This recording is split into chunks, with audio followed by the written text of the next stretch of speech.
Ndingai, Tokomi na sanza, Zomi na sambo. C'est-à-dire, Mpula Mobimba na sanza mitano. Résultat, il y a ma démocratisation nini ko fingana. Oye bolole, oye boye, okuna zongisi. Omona ki position nini na kamataki. La hauteur. Okomi ndenge nyonso yolingi. Olobi na meeting ndenge nyonso olingi. Est-ce que moko na kat na bino atangi journal toi yoki radio abio balobaki boye président Mobutu zongisi. Rien.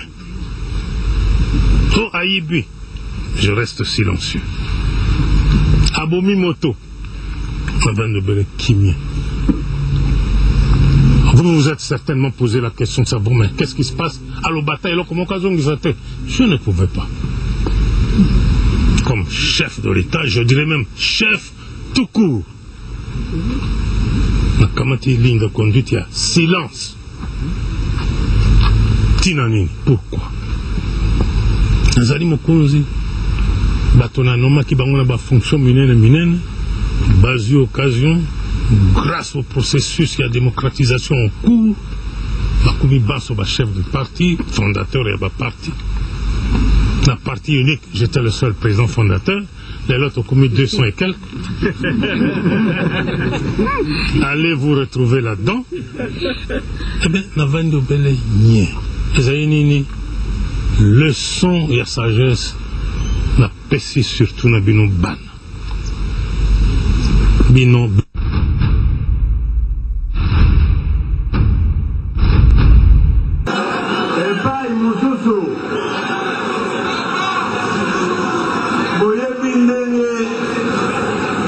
Monsieur Mende Omalanga, oyo tubengaka chaku national.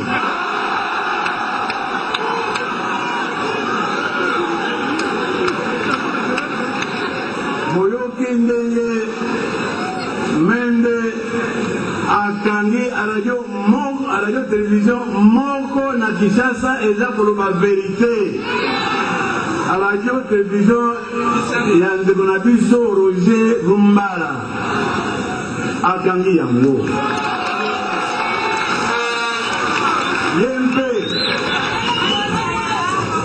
Yempe na pesi ultimatum.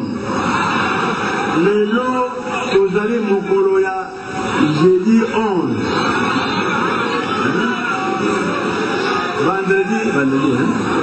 Vendredi 11. Il y a un peu de sécurité. Robi samedi.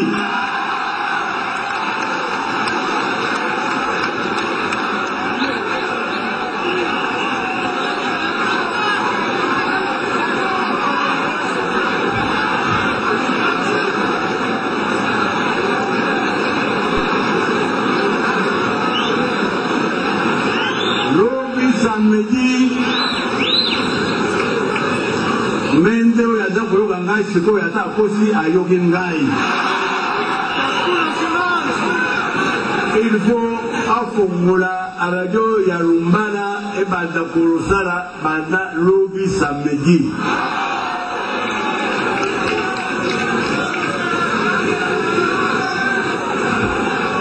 Bakombata ya base na Kinshasa naza kulubawa tant naza kulubawa baza kuluka ngai malamu na secrétaire général ya parti Jacobin Chaban a dit ordre epai na ngai pour la mobilisation totale ya ville ya Kinshasa bote lundi na midi soki radio wana efongami samedi te base bobimba Kinshasa na sengi bango bakende na biro ya Mende Omalanga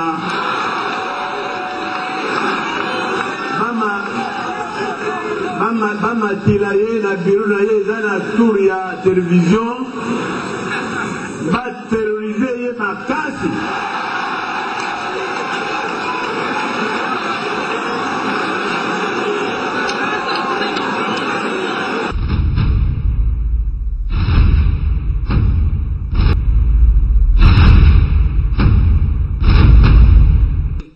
faites-vous du déroulement de cette campagne qui arrive à sa fin aujourd'hui?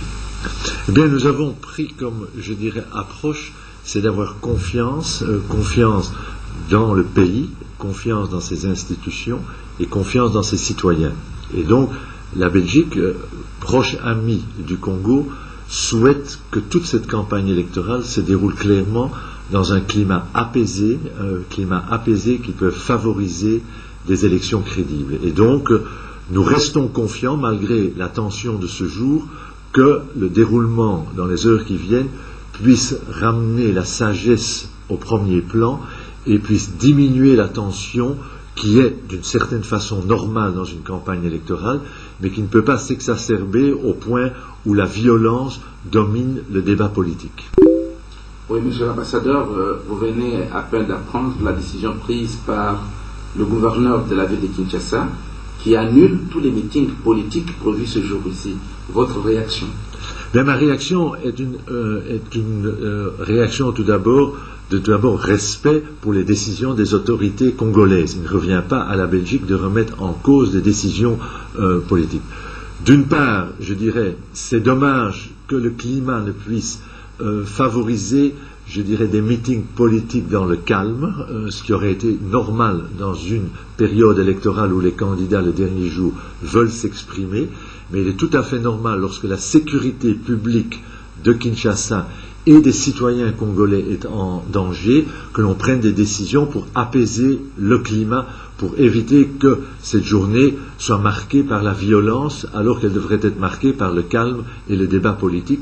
Et donc, respect pour la décision, regret d'une certaine façon que le débat politique ne puisse se poursuivre jusqu'au dernier moment, mais compréhension que la sécurité du citoyen prenne le dessus à un certain moment.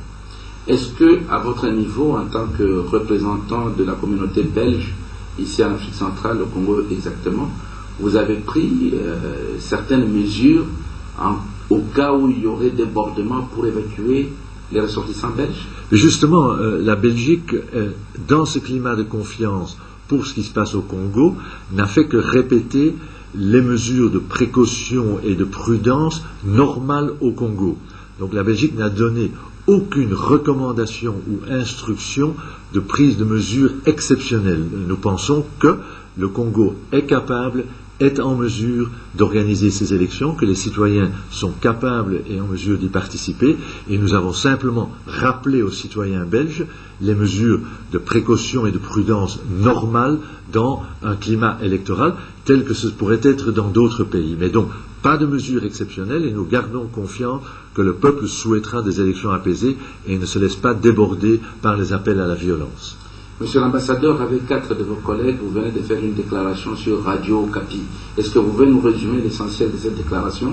Eh bien, la déclaration était très clairement voulue ce matin, après certaines escarmouches, après une certaine tension, après certaines déclarations, d'en appeler au peuple congolais très clairement pour dire ce sont vos élections, nous avons confiance en vous, jouez le jeu tel qu'il est prévu. Ça veut dire ne répondez pas à des appels aux armes, répondez aux appels aux urnes et veillez à ce que vous puissiez déposer vos bulletins lundi en toute liberté dans, je dirais, les urnes, et un appel pour qu'après cela, le peuple congolais et chaque citoyen accepte le verdict des urnes. Ça veut dire le verdict de ses compatriotes, un verdict qui évidemment donnera un vainqueur, donnera aussi, je ne dis pas un perdant, mais quelqu'un qui a combattu dans les élections, mais qui doit aussi accepter, et je ne sais pas qui ce sera, laissons parler les citoyens pour qu'ils acceptent aussi le verdict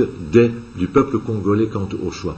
Et donc c'était un appel, je dirais, pressant pour, dans ce dernier jour, de ne pas entrer dans une logique de violence et une logique au contraire d'apaisement. C'était ça le sens profond, et un appel aussi clairement pour dire nous avons confiance et ne vous laissez pas gagner par la peur. La peur est toujours mauvaise conseillère, ayez confiance dans vos institutions et dans vos autorités. La Commission électorale nationale indépendante a eu quand même quelques difficultés matérielles pour organiser ces élections. Elle y parvient quand même avec son rythme. Est-ce que la communauté internationale lui a apporté un coup de main dans cette organisation? Ben oui, donc, bien qu'installée tardivement, nous avons vu tout de même que cette institution, composée de membres de la majorité comme de l'opposition, a fait de l'excellent travail dans un laps de temps extrêmement court. Et donc la communauté internationale, et je crois que c'était très positif par rapport à 2006, a pleinement fait confiance à la CENI, là qu'en 2006, il y avait la CIAT qui avait les choses beaucoup plus en main. Et donc, nous avons bon espoir que, jusqu'à la fin, la CENI sera en mesure de mener le processus électoral à bonne fin. C'est maintenant à elle, clairement, de décider, voilà, nous sommes à la veille des élections, nous avons le choix. Nous sommes prêts et nous allons aux élections. Si pour des raisons techniques et logistiques, un petit délai est nécessaire, mais ce n'est pas envisagé à ce stade, il peut y avoir une compréhension vu l'immensité du défi, mais jusqu'à ce jour, la CENI a fait du bon travail et nous avons remarqué que les membres de la majorité et de l'opposition dans cette CENI ont très bien coopéré ensemble. Il n'y a pas eu de dissension au sein de la CENI, ce qui est la preuve que les Congolais, de quelque tendance que ce soit, peuvent travailler ensemble dans un esprit, je dirais, de coopération fraternelle entre tous les Congolais. Une question qui de faire de l'actualité, c'est l'interview que l'un des candidats à la présidence, M. Etienne Tshisekedi, vient d'accorder à Radio France Internationale, et la classe politique du côté de la majorité condamne cette interview. Je ne sais pas quelle est l'appréciation de M. l'ambassadeur. Et certainement que certains éléments exprimés dans cette interview, que ce soit, comme d'habitude, je dirais, des pseudo-appels à la violence, ou des appels à violence, la non-confiance dans la CENI, la critique de la communauté internationale n'ont pas manqué de surprendre, je dirais, les auditeurs et n'ont certainement pas reçu une approbation, puisque qu'attendons-nous à la veille des élections de la part des candidats, qu'ils soient à la présidentielle ou aux législatives? C'est un appel constructif, un appel, je dirais, aux réels problèmes, en disant aux citoyens quels sont les problèmes de demain et qui est à mieux de résoudre les problèmes de demain. Nous avons eu l'impression, au travers de cette interview, qu'on a voulu, je dirais, venir sur un certain élément du passé sans réfléchir à ce que le citoyen se doit, qui seront les meilleurs dirigeants du Congo de demain. Et donc, c'est certainement avec un certain étonnement, qui était plutôt teinté tout de même de surprise négative, que certaines personnes, et beaucoup de personnes dans la communauté internationale, ont écouté cette interview. Ce qui veut dire, comme toujours, que la communauté soutient le processus, et nous regardons ceux qui soutiennent le processus. Le choix du citoyen congolais reste un choix personnalisé et la communauté internationale reste strictement neutre dans le choix des urnes. Ça, ce sera lundi à chacun des Congolais de déposer son bulletin dans l'urne. Donc, il faut bien faire la différence, mais on ne veut pas accepter les gens qui perturbent le processus électoral et qui font en fin de compte qu'aujourd'hui pourrait être une journée de violence plutôt qu'une journée de réflexion quant au bon choix. Moko na banza boyokaki mingi boyokani na kati na bato oyo mine oyo bapesaki mboka na maboko boyokani ezalaki te. Eloko moko bayokanaki ndeze koyiba mbongo ya leta.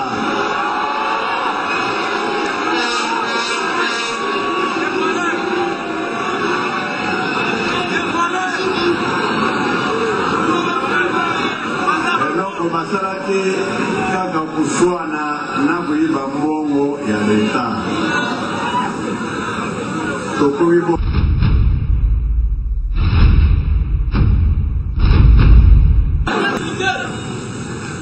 Toko mesika ya kusala armée nationale baboyi bayokanaki te po moto na moto alekaki azala na baclient basoda na ye.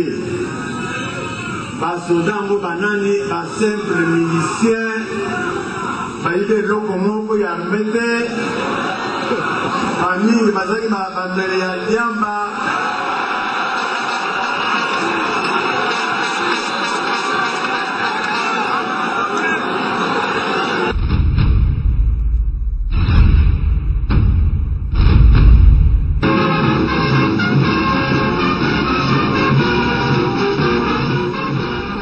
Le sommet des chefs d'État avait d'ailleurs été précédé par la conférence du comité de libération de l'EUA.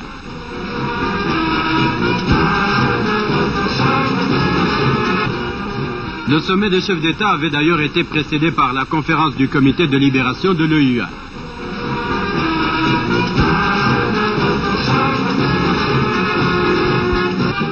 De tous les pays amis, son heure vint de répondre.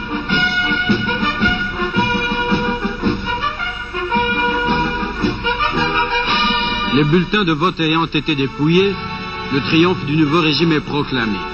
Près de 100% des électeurs ont porté le général Mobutu Sese Seko à la magistrature suprême. Les élections législatives ont permis aux élus de prendre place à l'Assemblée nationale. Dès la première réunion de l'Assemblée, le citoyen Boboliko Lokonga est installé dans les fonctions de président de l'Assemblée nationale, tandis que les citoyens Kapwasa et Tshisekedi en assument la première et la seconde vice-présidence.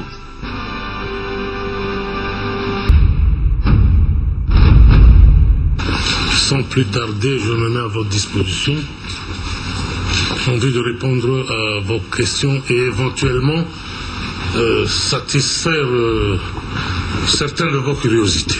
Merci bien. Oui.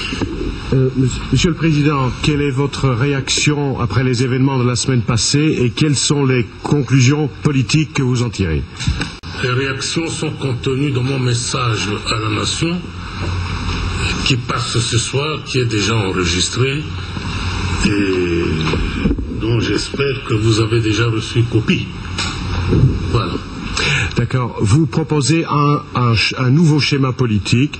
Vous demandez au Conseil de la République de vous proposer un candidat Premier ministre qui puisse diriger un gouvernement de salut public. Est-ce que ce Premier ministre peut être M. Tshisekedi? Parce que ça, dans le texte, c'est pas clair. Mon cher ami, voici ma réponse à votre question. Il n'y a pas de nouveau schéma politique.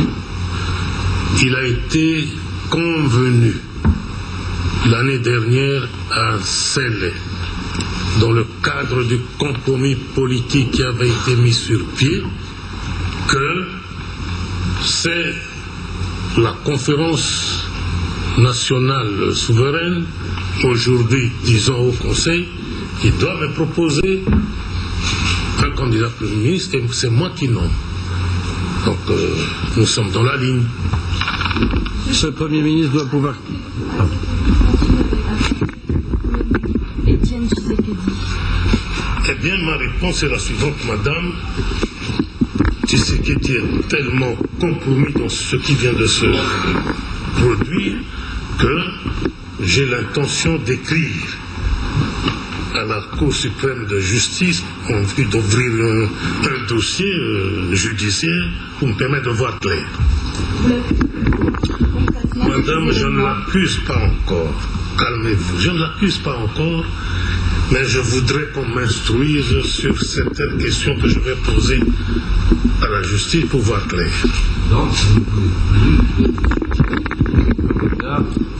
Formateur de ce gouvernement de salut public. Vous l'avez dans mon message. Je demande qu'on me propose un autre nom. Un autre? C'est ce que j'ai dit.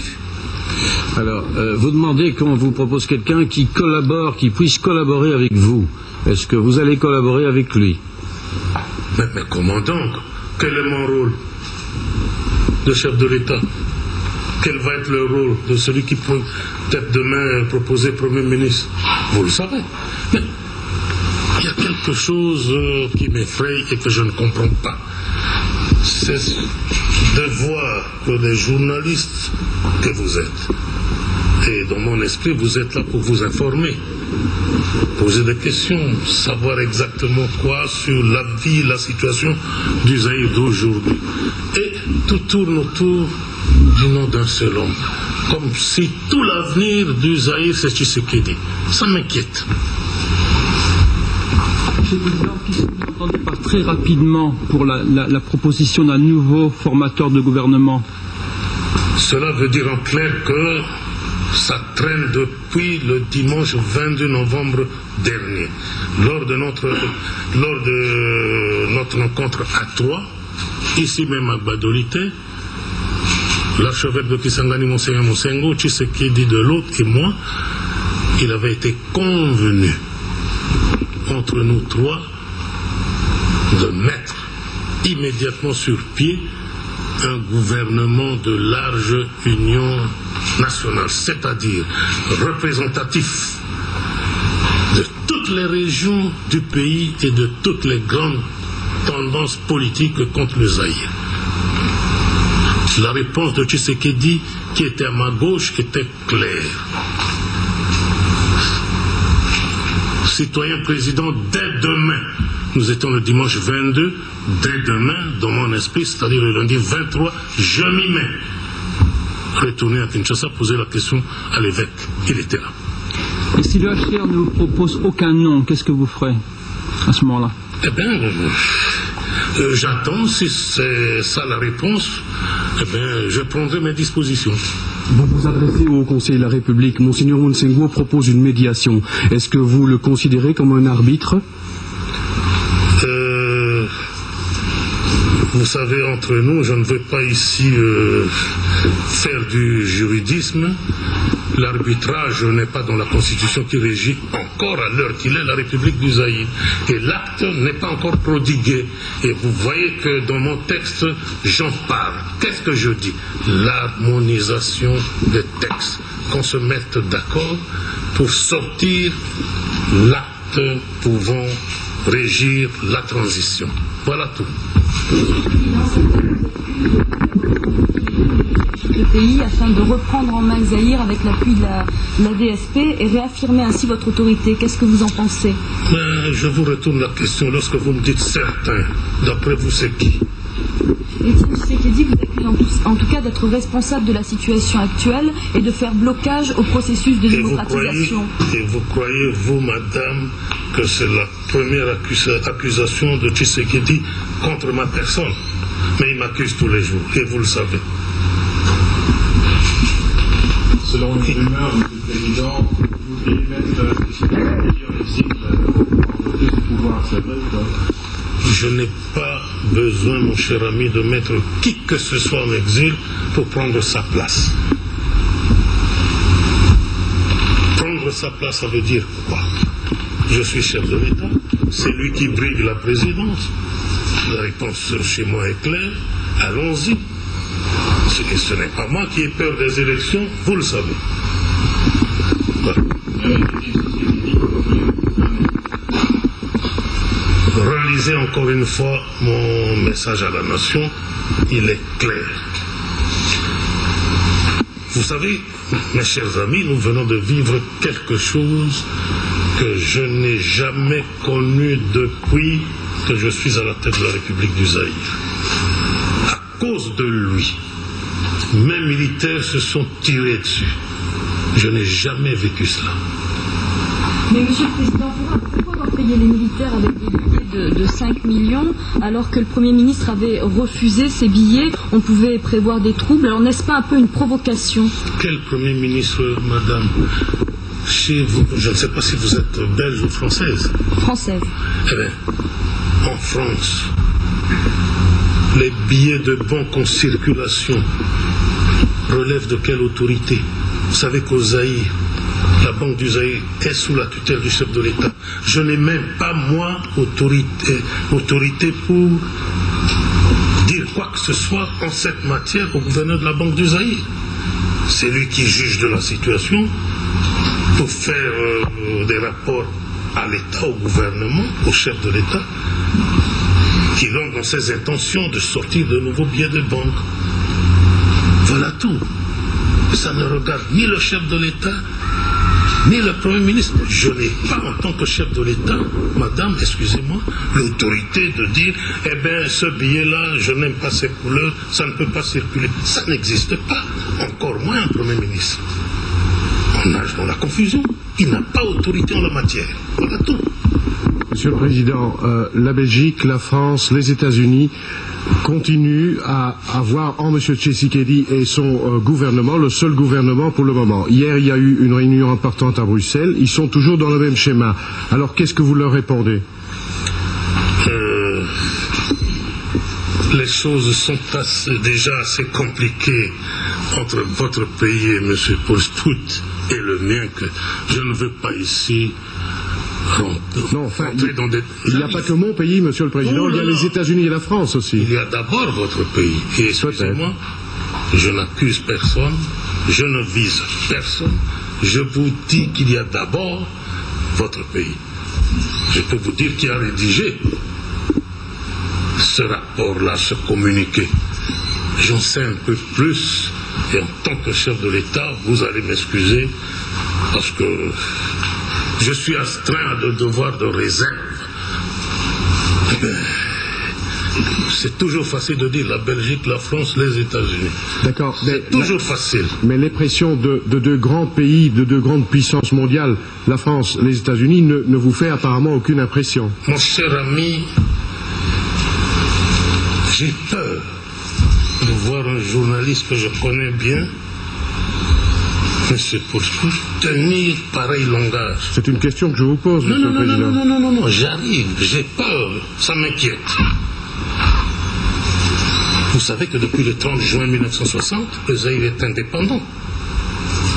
Vous savez aussi, vous, que depuis mai 1990, votre pays a pris des mesures, des sanctions économiques, financières contre le mien. Plus un seul rond ne quitte la Belgique pour aider financièrement ou économiquement le Zaïre. Vous le savez. Et de quel droit vous pouvez vous ériger en censeur pour dire, allez, nous voulons ceci, nous voulons cela. De quel droit? Au nom de quel mandat, mon cher ami? Et vis-à-vis d'un pays souverain, membre des Nations Unies, membre de l'OIA. De quel droit? Faire aussi que...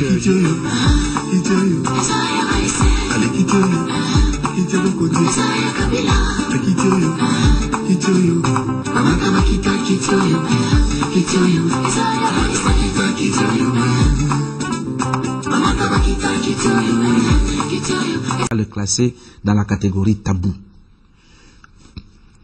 Vous êtes un homme politique congolais dont la nationalité est très controversée, disons très discutée dans certains milieux. Vous êtes né d'un père belge, d'origine polonaise, de souche juive, un médecin, le docteur Lobich, et d'une mère rwando-congolaise. C'est bien ça? Alors,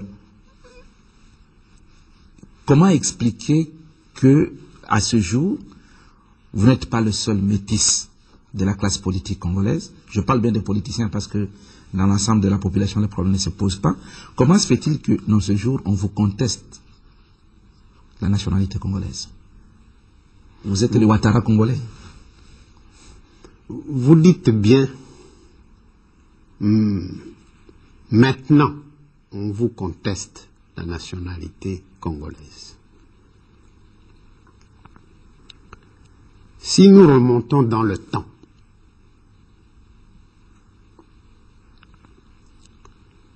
on sait ce que je suis. Où je suis né, à Libengé, puisque vous avez donné mon curriculum vitae. On sait comment je suis allé poursuivre mes études universitaires. Avec quelle bourse? Quand je suis entré dans l'administration coloniale, je suis entré en tant que citoyen du Congo belge ou d'un autre pays. Quand je suis revenu des études,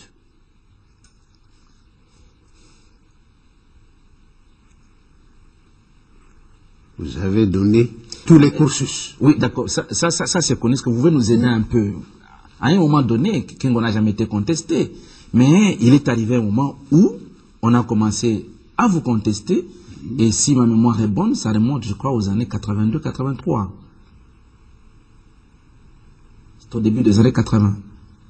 Alors, comment se fait-il que du coup, paf, on laisse Bemba, on laisse Seti, on laisse Ndundo, on laisse Lomata, on laisse tous ces mondes-là, mais on cible Kengo. Ça, vous pouvez poser à ceux qui ciblent comme Kengo. Moi, je considère simplement que, comme dit un proverbe arabe, lorsqu'un arbre monte dans l'espace, mieux ses branches reçoivent la vigueur du vent.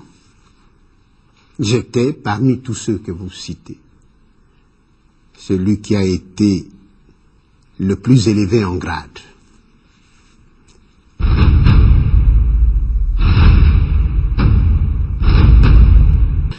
Merci beaucoup, pasteur Ngoy Moulouda, d'avoir accepté de répondre, de nous avoir déjà accueillis chez vous, parce que nous sommes chez vous ici à la CENI. La double nationalité, vous avez dit que la loi congolaise consacre le fait que la nationalité est une exclusive. Il y a eu le fameux moratoire lors de la législature actuelle. Est-ce qu'on va vers de nouveaux moratoires, sachant qu'il y a des candidats, c'est de notoriété publique, qui ont une autre nationalité que la congolaise? Vous savez, le malheur de notre pays, c'est qu'on taille la loi selon les circonstances et les temps et la météo. Parce qu'on doit appliquer la loi, eux-mêmes, d'abord ils sont protégés au niveau de l'Assemblée nationale en créant un moratoire pour se protéger eux-mêmes. Parce qu'ils savent qu'ils étaient en violation de la loi. Nous, on a pris la loi qu'on nous donne. La loi congolaise doit être appliquée. C'est pour cela que nous, à la CENI, nous disons 5 ans, 1, 2, 3, 4, 5, on doit avoir les élections. Habituer les Congolais à aller voter chaque 5 ans, comme dans toutes les démocraties. Nous voulons commencer à donner cet exemple-là. Il faut que les Congolais apprennent à respecter leurs lois et à l'appliquer. Sinon, on sera un pays non respectable. Parce que demain, parce que c'est elle faisait un moratoire, parce que c'est pas elle faisait un moratoire. C'est triste. Il faut que les Congolais apprennent à respecter leurs lois et à avoir des lois pour le pays. Oui, mais aujourd'hui, on est quoi? On est dans ce moratoire, on fait semblant de ne rien comprendre, on fait semblant de ne rien voir, et puis ceux qui avaient une autre nationalité regrettent de ne pas s'être représentés, ou on applique la loi? Les gens dorment. Tout comment on ne comprend rien. Le moratoire, il a dit, jusqu'à la prochaine législature, c'est le moratoire, c'est quoi? Écoutez. Donc, conclusion de fait, aujourd'hui, la double nationalité est une réalité en RDC. Non, je ne peux pas le dire. Moi, je constate comme toi que les législateurs n'ont pas eu le courage politique d'aller jusqu'au bout. J'espère que ceux qui seront élus auront le courage politique d'aller jusqu'au bout. Et c'est ce qu'on nous reproche. Nous avons le courage politique de faire respecter la Constitution. Donc aujourd'hui, vous assumez le fait qu'avec ce moratoire, parce qu'il y a un moratoire, il y en a peut-être qui ont des doubles nationalités. Je ne sais pas le dire, parce que nous, on nous donne la loi accepte ceux qui sont comme Congolais. Il y avait le temps de contentieux juridique. J'espère que le non-Congolais pouvait débarquer par la Cour suprême. La Cour suprême ne les a pas débarqués. Ce que pour nous, ce sont des Congolais. Des Congolais. Congolais, même s'ils ont une autre nationalité. Non, moi, je ne parle pas de ça. Moi, je vous dis que la Cour suprême devait les débarquer. Pour nous, ce sont des Congolais qui vont participer aux élections et qui sont des candidats. Même si vous avez la preuve, d'une manière ou d'une autre, qu'ils ont une autre nationalité. Moi, je n'ai pas de preuve. Il faudrait que la Cour suprême me le dise. Je n'ai pas de preuve. Moi, je sais que c'est des Congolais, des vrais, qui sont... Parce que je ne suis pas de père zaïrois. Mais je n'ai jamais caché ça. Mon nom, d'ailleurs, seul le dit. Mon nom de départ. Léon Lubitsch, ça dit que je suis de père polonais. Mais le reste, parce que tout le monde le sait, où je suis né, quelles sont les origines de ma mère.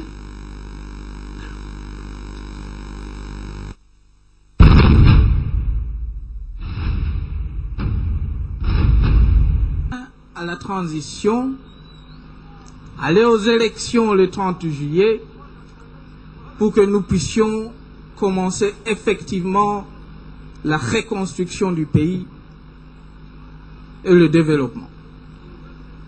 Pour tokende ba élection le 30 juillet, dans 2 jours, pour to banda ko reconstruire mboka na biso oyo basili ko bebisa yango makasi penza. Kabila maboko likolo.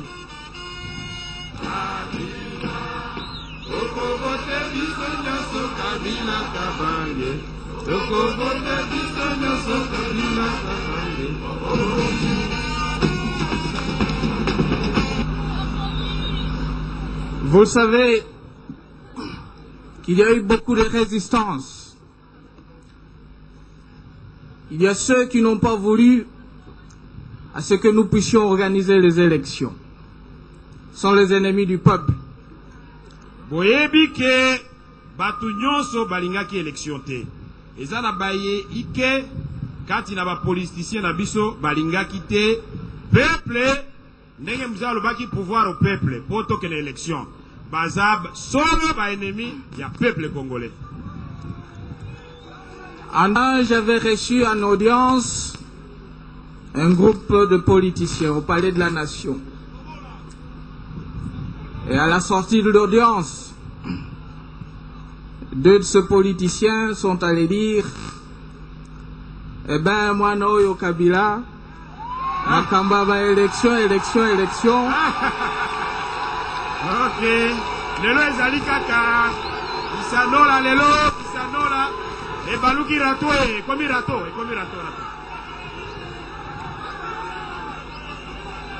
Isanola komi rato lelo, komi rato.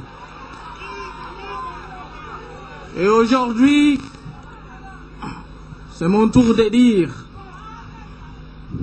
Papa Wana Kabila, eh ben, il nous a amenés finalement aux élections. Ah, ok, hein?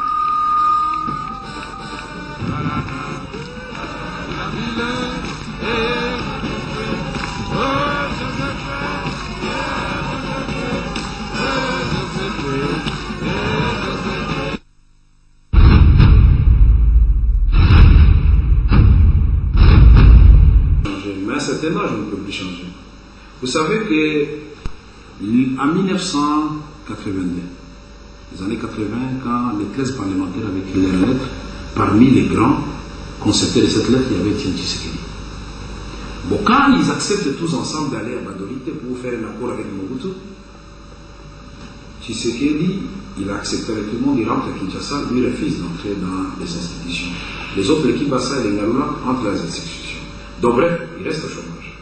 Plus tard, Mobutu démocratise de façon autoritaire le pays. Après Lunda Boulou, Moulumba Lokoji, il s'adresse à Etienne Tshisekedi, à Etienne, je voudrais vous nommer. Etienne dit non, je ne peux pas entrer par la petite fenêtre. Et Etienne Tshisekedi obtient quand même d'être élu Premier ministre à la conférence nationale souveraine. Nous sommes à la conférence nationale souveraine, et puis Mobutu nous complique la tâche, et puis il y a négociation de palais de marbre, on les réhabilite, il accepte l'accord, mais au moment de prêter serment, l'acte constitutionnel sur base duquel il a été nommé, il le biffe. Bref, nous retournons encore dans le chômage, puisque j'étais directeur de cabinet du ministre de l'Environnement du gouvernement Tshisekedi, le professeur Mbalemba. Alors, nous sommes en train de discuter, à limiter partout. Non, Monseigneur Monsengo nous amène dans les négociations du palais du peuple. Et au palais du peuple, il avait dans sa gibecière une carte que nous ne connaissions pas. Le même Monseigneur Monsengo élit désigné président de la CRPT, Kengwa Dondo, Premier ministre, Mobutu répondu président de la République. Etienne Tshisekedi, de nouveau dans le chômage. Qui a perdu? Alors, je ne vais pas vous citer toutes les étapes. Nous avons San City. Etienne Tshisekedi joue un grand rôle. Nous avons un accord global inclusif. Nous revenons au pays. Le président envoie le pasteur Mourounda chercher Etienne Tshisekedi, puis c'était son choix. Kabila voulait qu'Etienne Tshisekedi soit le vice-président. C'était méritoire. Non, il refuse de venir. Mais les jeunes gens, et vous avez vu les derniers jeunes Afrique, à quoi joue Etienne Tshisekedi? Il a donc dit Olengankoy avait trahi Etienne Tshisekedi, puisque c'est eux les artisans de la carte Zaïre Ngoma. Est-ce que c'est le peuple perdant? Même si aujourd'hui on dit peuple, même eux ils passent 3600 rires de le dire à la télévision, mais les artisans tout le monde le connaît. Quand Olengankoy passait à la télévision vantait Zaïre Ngoma et Joseph Kabila, ce n'est pas moi qui lui mettais ça dans la bouche. Mais il suffit de prendre les anciennes cassettes, on va montrer sur toutes les chaînes de télévision. Alors, les mêmes qui ont dribblé Etienne Tshisekedi à répétition, quand ils sont plus aux affaires, ils vont encore chez la vache pour traire du lait. Non, ils retournent chez Etienne Tshisekedi. Ah non, voilà, Joseph, c'était un Rwandais. Ceci, cela est Tanzanien. Bon, comme la blague semble plaire aux vieux, les vieux les embrassent encore une fois de plus, mais ils lui préparent encore un autre coup. Donc, vous allez voir effectivement que Maman Zouzi l'a bien dit dans le Jeune Afrique ici, que Etienne Tshisekedi est comme un joueur qui dribble tout, un peu comme Ronaldinho. Il dribble tout le monde, mais quand il arrive devant le but qui est vide, il refuse de marquer. Maman Zouzi l'a dit dans Jeune Afrique. Et alors, vous voulez que moi je fasse quoi? J'ai été au Conseil national de l'IDPS à Liberté. Vous m'avez vu? Est-ce que vous avez déjà vu Rémi Massamba ici? N'est jamais arrivé, nous sommes tous des sociodémocrates. J'ai fait une conférence de presse ici pour dire que la seule alliance qui vaille la peine, qui peut sauver le pays, c'est l'alliance PPRD-IDPS. Ils ne savent pas quelle misère, moi, ça m'a attiré dans mon camp. Alors, vous voulez que je fasse quoi? Combien de fois je n'ai pas été chez Rémi Massamba et chez les vieux? Chez les vieux, 2 fois, chez Rémi Massamba, plus de 10 fois. Vous voulez que je fasse quoi? Joseph Kabila, un jour, attendait Etienne Tshisekedi. Jusqu'à 23h, le vieux n'est pas arrivé. Vous voulez que nous fassions quoi, mon frère? Alors, ils font... Qui est dans ce complot? L'identité des conjurés, au moins des 4 qui ont été pendus, a été connue par le fait qu'ils ont été surpris en flagrant délit. Et les autres, il y en aura bien. D'abord, le fait qu'ils ont été dénoncés par les pendus. Et ceux qui sont dénoncés sont en train de dénoncer encore d'autres. Y en a-t-il beaucoup? Bon, on ne sait pas encore parce que justement on est en train de poursuivre l'instruction. Et puis je vous demander quelles sont les preuves qui ont été apportées au tribunal militaire d'exception qui a statué sur leur cas. En ce matière, il y a les preuves les plus évidentes, c'est les aveux faits par les intéressés eux-mêmes, lors de l'instruction qui a bien longtemps précédé la comparution devant le tribunal spécial. Puis je vous demandais quels sont les faits particuliers qui ont motivé la sévérité du tribunal d'exception. D'abord, c'est une question évidemment qu'on aurait pu poser au tribunal, parce que moi je ne suis pas du tribunal. Vous savez que dans ce domaine-là, le tribunal est toujours indépendant, très indépendant même. Mais il y a l'opinion surtout. Vous savez que l'opinion était très émue, l'opinion congolaise, au moment où le pays est en train d'entamer une guerre acharnée pour son indépendance économique, des connivences avec même les intéressés. Ces gens voulaient alors renverser le régime. C'est comme ça que le pays était très ému, très affecté par les coups, et étant donné que les juges sont des hommes, évidemment, ils ont été influencés par le même... Et puis je vous demandais, ensuite logique, quels sont les faits qui ont empêché l'application de la grâce présidentielle? Je vois que c'est exactement la même gravité à laquelle le gouvernement congolais a en tête, n'est-ce pas, avec en tête son président de la République, attaché au fait, à l'infraction commise par les intéressés. Mais surtout, ce qui est plus grave, c'est la connivence avec les milieux de haute finance étrangères pour renverser les régimes. Ces mêmes milieux de haute finance étrangère que nous combattons pour les intérêts supérieurs de la nation. C'est surtout cette complicité, n'est-ce pas, avec les milieux étrangers intéressés à l'économie du pays. Mais cette complicité, vous la supposez ou vous en avez des preuves? On a des preuves, on l'a souvent déclaré. Ce n'est pas pour rien que le premier secrétaire d'ambassade de Belgique, qui est plus intéressé dans l'affaire, a été expulsé du pays. Pourquoi cette exécution a-t-elle été publique? Ça s'explique surtout par la raison fondamentale même d'une action pénale.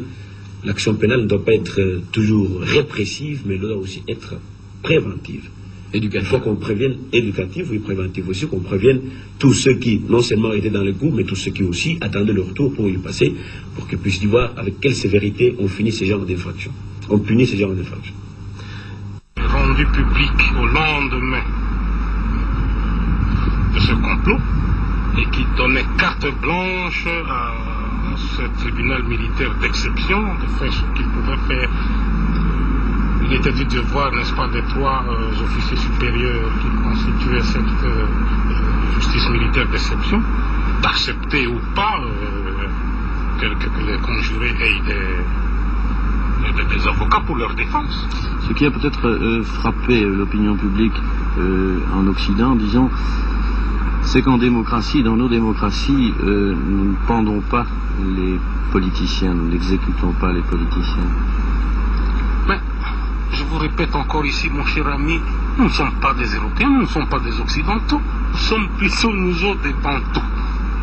Et puis, ne croyez pas, parce que nous avons été colonisés par les Occidentaux, que nous sommes devenus par là des Occidentaux, nous restons Bantous, et nous avons nos mœurs, qui ne sont pas le vôtre, qui ne seront jamais les vôtres.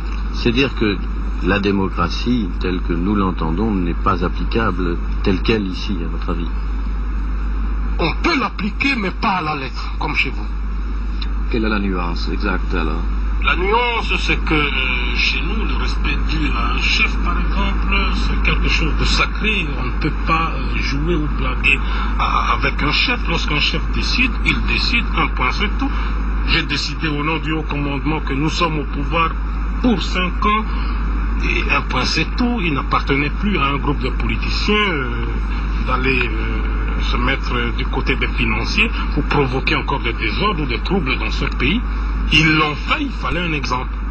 C'est dangereux de faire la grève ici aux Zaïre. Aux Zaïre, c'est très dangereux de faire la grève parce que vous savez très bien, nous n'avons pas la démocratie telle qu'américaine, nous n'avons pas le droit de dire tout ce que nous pensons. Nous ne pouvons pas aller à l'encontre de la Constitution. Nous sommes obligés de nous taire, on souffre, mais on ne dit rien. Qu'est-ce que vous risquez en faisant la grève? Nous risquons une arrestation, certainement, et peut-être un emprisonnement, ou en tout cas sans issue.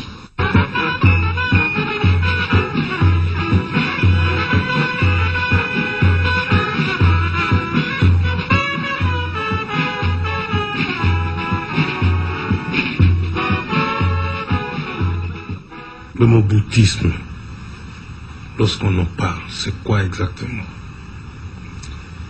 C'est l'ensemble de tout ce que j'ai prêché depuis le début de mon action, depuis la date historique du 24 novembre 1965. Et ça se résume en ceci: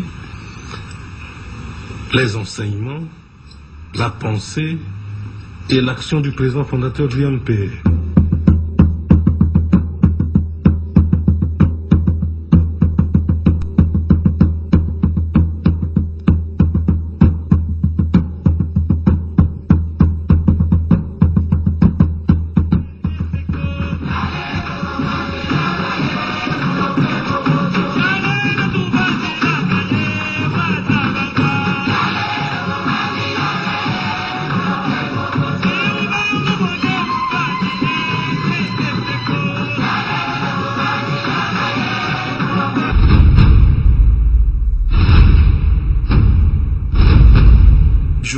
J'allais souhaiter que, par rapport à la Constitution, que le président de la République veille effectivement au respect de la Constitution. Qu'il veille au respect de la Constitution. Tout ce que nous avons dit ici, la pureté des opinions, le respect de la liberté, etc., tous ces principes qui sont réaffirmés dans la Constitution, le chef de l'État, conformément à l'alinéa 2, l'article 109, il doit veiller au respect de la Constitution. Y compris le principe de l'organisation de l'exercice du pouvoir à la République démocratique du Congo. Nous sommes dans un processus électoral, nous avons des candidats.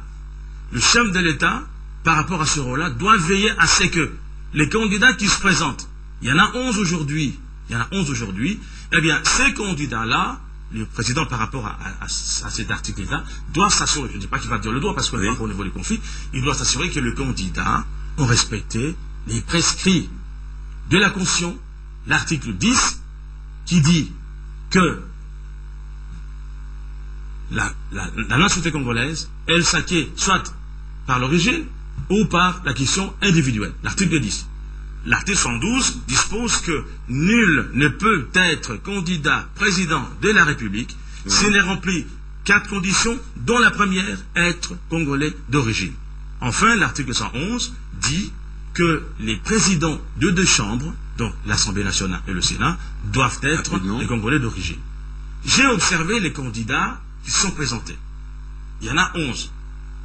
Je n'ai pas d'inquiétude en ce qui concerne le candidat Kabila, en ce qui concerne le candidat Vital Kamerhe, en ce qui concerne le candidat Etienne Tshisekedi. Les autres, je n'ai pas d'éléments qui me permettent de me prononcer là-dessus. Oui. Mais par contre, il y a une candidature que moi je recuse, c'est la candidature de M. Kengo Adondo.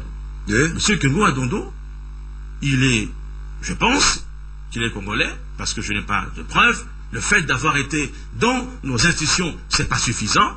Et je dis que d'origine occidentale polonaise et sa maman rwandaise, eh bien, par rapport au prescrit de l'article 10, il n'a pas qualité à être candidat président de la République. C'est vous qui le dites. Moi, je le dis, j'assume les dispositions de la Constitution qui disent que nous devons, nous Congolais, faire en sorte que nul ne puisse exercer le pouvoir dans ce pays au mépris de la Constitution.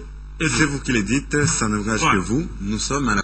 Madame, Monsieur, bonsoir. Encore une fois, nous sommes ici dans cette émission spéciale où nous recevons les différentes personnalités qui ont marqué, qui continuent encore à marquer l'histoire de notre pays, la République démocratique du Congo. Aujourd'hui, l'invité de marque est un grand nom de la République démocratique du Congo. Il s'agit exactement de l'ancien Premier ministre, M. Léon Kengo Wadondo, que vous découvrez sur vos petits écrans. Et ma consoeur Vivine Moleka, qui va co-présenter cette émission avec moi, s'est d'abord intéressée à l'homme.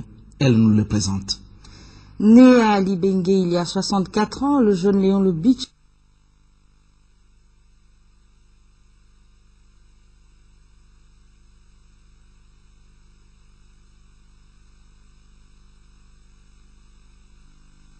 Voilà, merci à tous, vous avez suivi ce documentaire.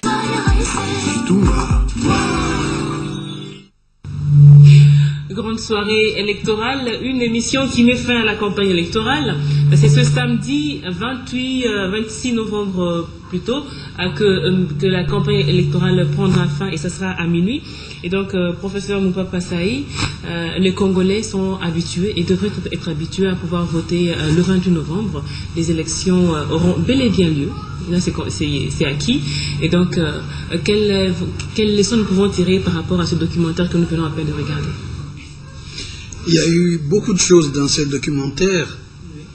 On a abordé le problème de nationalité, le problème à l'époque de Sun City, avec le rôle que Gamere a joué auprès du président de la République. Bon, nous le savons. On aurait pu dire no comment. Mais on peut quand même dire un mot. On a parlé de Kengo, du président du Sénat. J'avais entendu Koudoura Kassongo, qui a affirmé, encore ici on vient de voir, qui a affirmé que Kengo n'était pas congolais. Il a semblé à dire qu'il avait des preuves qu'il n'est ni de père ni de mère congolais. Mais là, j'ai bien apprécié, je crois, la réponse de pasteur Ngoï Mulunda lorsqu'on lui a posé la question concernant les gens qui ont la double nationalité ou qui sont d'une autre nationalité. Il a répondu que nous avons une constitution, nous avons des lois, nous avons une Cour suprême, et lorsque la Cour suprême n'invalide pas un candidat, il serait vain de reposer la question. Moi, je crois que c'est les Congolais, ce sont les représentants congolais au Sénat qui avaient voté Kengo Wadondo comme président du Sénat. En le lisant président du Sénat, quelles sont les conséquences selon notre Constitution? Que si, par malheur, ou que le président n'était plus en mesure d'assumer ses fonctions, qui devient président de la République? C'est le président du Sénat.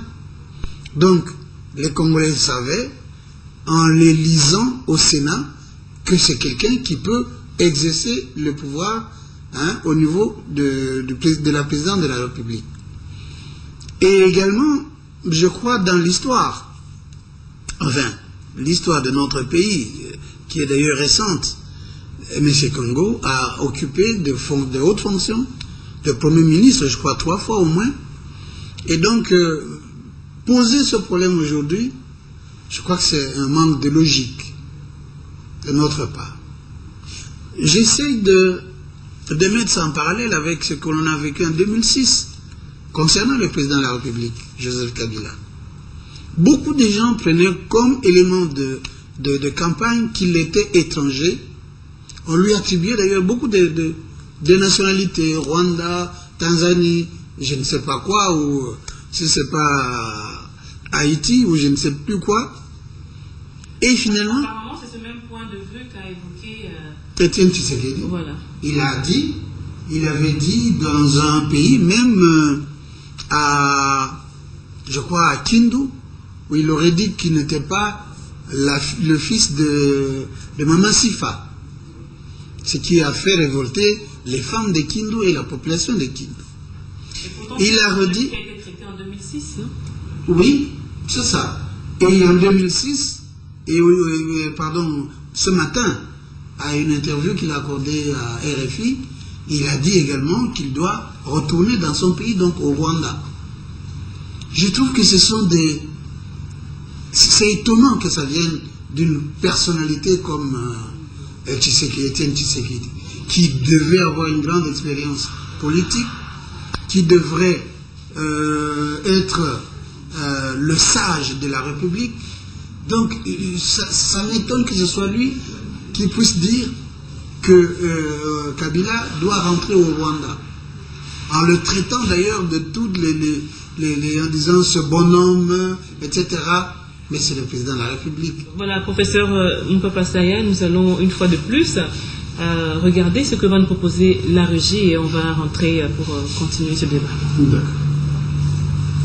La régie n'est pas prête, j'ai comme l'impression, donc voilà.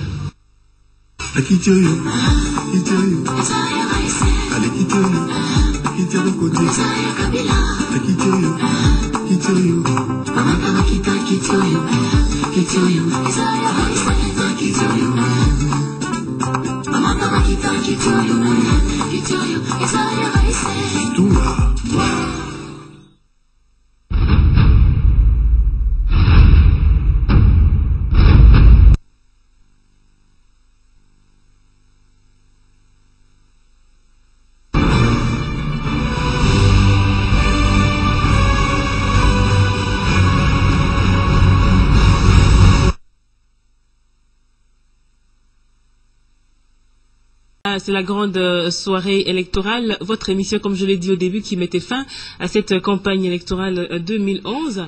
Vous allez remarquer sans doute avec moi que le décor a changé et que je ne suis plus seule. À ma droite, Chérubin Okende, cadre de la majorité présidentielle. Bonsoir et bienvenue. Bonsoir, merci. Et M. Frédéric Kitenge, bonsoir et bienvenue. Bonsoir. Voilà, et M. Francis Kalumbu, bonsoir et bienvenue. Bonsoir.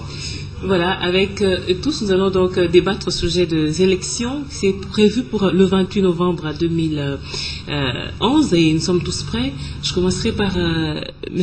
Chérubin Okende. Vous êtes prêts pour le 28 novembre? Tout à fait, nous sommes prêts et nous avons été organisés depuis 2006 pour préparer ces élections, ces grandes échéances. Vous savez qu'avec Joseph Kabila, c'est la promesse tenue de donner au peuple congolais la véritable démocratie, pas cette démocratie balbutiante comme nous l'avons vu au lendemain du 24 avril 1990. Mais la véritable démocratie, c'est qu'on doit recourir au peuple et c'est le peuple qui est le souverain primaire. J'ai vu le documentaire que vous avez balancé, le même dépit que le maréchal Mobutu avait eu en voyant que des politiciens de l'opposition n'étaient pas pressés pour aller aux élections. Ouais. Aujourd'hui, si nous décryptons la campagne électorale, certains opposants ont été forcés par la force de choses, si vous me permettez la tautologie, d'aller finalement aux élections. Ils n'en voulaient pas et d'autres voulaient que nous nous engagions encore dans des conciliabules politiques pour partager le pouvoir, partage équitable et équilibré du pouvoir. Donc je crois que nous sommes en train d'écrire l'histoire de notre jeune démocratie en lettres d'or. Et le lundi, nous sommes prêts. Nous sommes prêts à aller aux urnes. Moi, en tout cas, je vais voter pour le meilleur candidat à la présidentielle. Il n'y a que Joseph Kabila, parce qu'en fait, le bilan est clair. Voilà, Frédéric Kitenge. Oui, j'aborde dans le même sens que notre invité, Chérubin Okende, qui est président d'un parti politique et qui est intéressé parce qu'il a des candidats députés nationaux. Alors, pour revenir au documentaire que nous avons diffusé tout à l'heure, mais il est curieux de constater que l'histoire se répète. Vous savez que la dernière interview de Mobutu, il est en train de se demander comment M. Tshisekedi a réussi à déstabiliser les éléments de son armée pour qu'il se tire dessus. Et aujourd'hui, au moment où je vous parle, je crois que vous avez suivi l'intervention de Godefroy Mayobo, l'intervention de Adolphe Malou, qui se plaignent du fait que le Palou a été attaqué. Et même les éléments de la police ont été attaqués aujourd'hui par les éléments de l'UDPS armés. Et là, on ne comprend pas comment ces gens peuvent le faire. Je crois que l'honorable Francis Kalombo, qui est à la tête de la Ligue des Jeunes, peut nous dire quelque chose. Voilà. Mais c'est assez curieux. Et puis après, Mobutu s'est plaint des injures, hein, de ce manque de considération envers les responsables. Mais il est curieux de constater que les mots dont se plaignait Mobutu continuent encore jusqu'aujourd'hui. Alors, mais si cela continue jusqu'aujourd'hui, on ne comprend pas comment on peut aller plus loin. Aujourd'hui, nous terminons la campagne électorale. Nous allons faire un tour d'horizon avec les invités de ce qu'a été cette campagne électorale. Nous avons invité tout le monde. Nous avons passé les invitations à tout le monde, mais malheureusement, ils ne sont pas venus. Et ils ne sont arrivés que les amis de la majorité présidentielle. Et je précise, parce que on a suivi sur certaines chaînes que l'émission spéciale élection de Digital Congo a été suspendue pendant 7 jours par le CESAC, ce qui serait peut-être vrai parce que j'ai appelé les instances dirigeantes du CESAC pour signifier, nous avons des juristes parmi nous ici, que quand une décision est prise, tant qu'elle n'est pas notifiée, elle ne nous est pas opposable. Je suis du terrain, je ne suis pas juriste, mais donc tant qu'on ne nous a pas notifié cela, elle ne nous est pas opposable. Et je demande... Vous l'avez appris par les médias par le média, et nous ne l'avons jamais notifié. Et je déclare sur la foi que j'ai contacté les responsables du CESAC, et c'est à cette occasion qu'ils m'ont demandé de leur réserver un espace dans notre journal télévisé pour signifier à tout le monde que la campagne s'arrête dans 1h10. Voilà. Francis Kalombo, vous avez un regard particulier en regardant ce documentaire que nous a proposé la régie? Oui, je ne peux pas commencer sans toutefois compatir avec ceux-là qui ont eu la mauvaise chance aujourd'hui de tomber, et qui d'autres sont encore dans des hôpitaux. Et nous pensons que ces vieilles méthodes ne sont plus acceptables en République démocratique du Congo.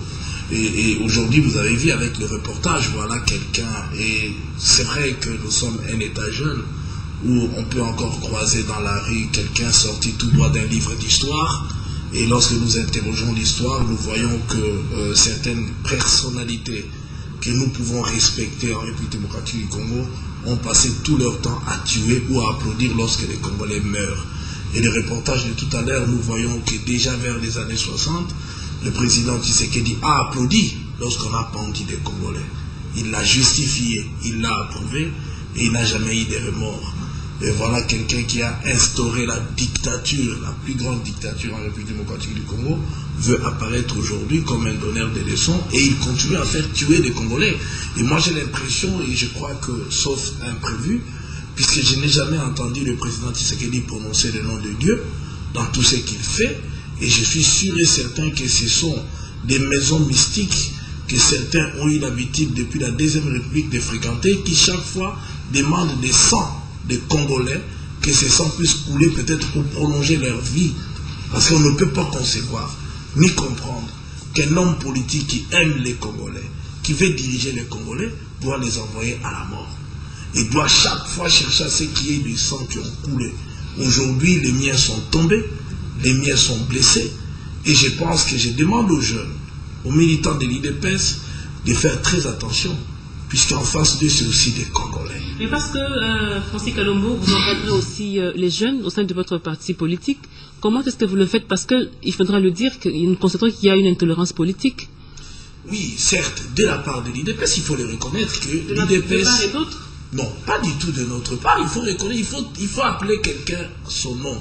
L'IDPS a ce qu'ils appellent des combattants, qui se baladent avec des cocktails Molotov, des machettes, des gens prêts à tuer, et ils ont mis ça en exécution aujourd'hui. Nous comptons des morts. Ils sont aujourd'hui armés. Il ne faut pas blaguer. Donc voilà des gens qui se réveillent le matin, qui ne pensent qu'à tuer. Et à tuer au nom de quelqu'un qui leur demande d'aller tuer. Donc aujourd'hui, le président Tshisekedi n'aime pas les Congolais. Ils aiment le Congolais. D'ailleurs, dans leur slogan, on dit le peuple d'abord, donc Tshisekedi d'abord. C'est d'abord lui qui doit se servir. Et nous l'avons constaté en 2006, Et lorsque nous revenons de Sun City, puisque lui n'était pas désigné vice-président de la République, il a retourné, personne ne puisse participer et personne n'a participé. Et je crois que les Congolais doivent d'abord interroger l'histoire de la République démocratique du Congo pour comprendre que ceux qui vivent aujourd'hui, les méthodes n'ont pas changé.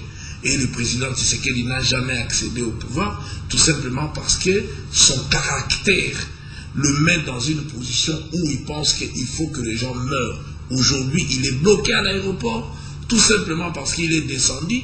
Il a empêché tout le monde de tenir leur meeting aujourd'hui, en saccageant tout. Et je salue ici le gouverneur de la ville d'avoir pris une bonne décision, d'ailleurs, que tout le monde applaudit aujourd'hui, d'interdire toutes ces manifestations. Sinon, l'IDPS avait prévu qu'il y ait des milliers de morts aujourd'hui en République démocratique du Congo, parce que le président Tshisekedi avait annoncé son retour le mercredi. Attendez un instant, honorable Francis Kalombo, pour donner une information à nos chers téléspectateurs, qu'aujourd'hui, le retour du Bas-Congo, qui a constitué la dernière étape, et pour le candidat Tshisekedi, et pour le candidat Joseph Kabila, le président Joseph Kabila a atterri à l'aéroport de Ndolo quelques 2 heures avant M. Tshisekedi, et M. Tshisekedi est arrivé à l'aéroport de Ndolo où il a atterri en provenance du Bas-Congo. Et de l'aéroport de Ndolo, le gouverneur Kimbuta ayant déjà supprimé tous les meetings prévus aujourd'hui, il devait donc se rendre chez lui à la maison. De Ndolo, il a pris la destination de chez lui à la maison. Mais au lieu de s'arrêter à la maison, M. Tshisekedi a préféré aller jusqu'à l'aéroport d'Ndjili. Motif, à partir d'Ndjili, communier avec sa base et faire une remontée vers le centre-ville, amener toute la foule avec lui, entrer des forces au stade de Martyr et y tenir un meeting. Et arrivé à l'aéroport d'Ndjili, cela lui a été signifié que ce n'était pas possible de braver l'autorité de l'État.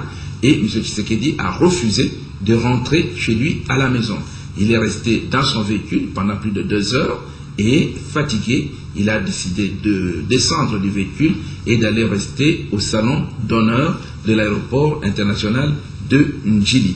Et les autorités ont pris des mesures pour qu'il rentre calmement à la maison, sinon il est alors sous haute sécurité à l'aéroport de Ndjili, qu'il devrait d'ailleurs quitter. Au moment où je vous parle, dans quelques heures, on termine la campagne électorale, mais les prérogatives d'État continuent parce que le gouverneur de Kinshasa, André Kimbuta, vient de faire une déclaration et nos caméramans sont en route vers le studio de Digital Congo. Nous vous ferons parvenir cette déclaration du gouverneur André Kimbuta.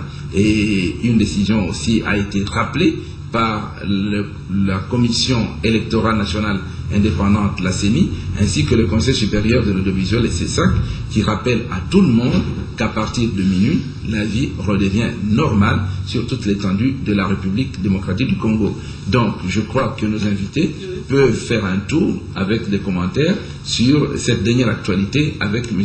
Tshisekedi. C'est l'honorable Kalombo qui avait la parole.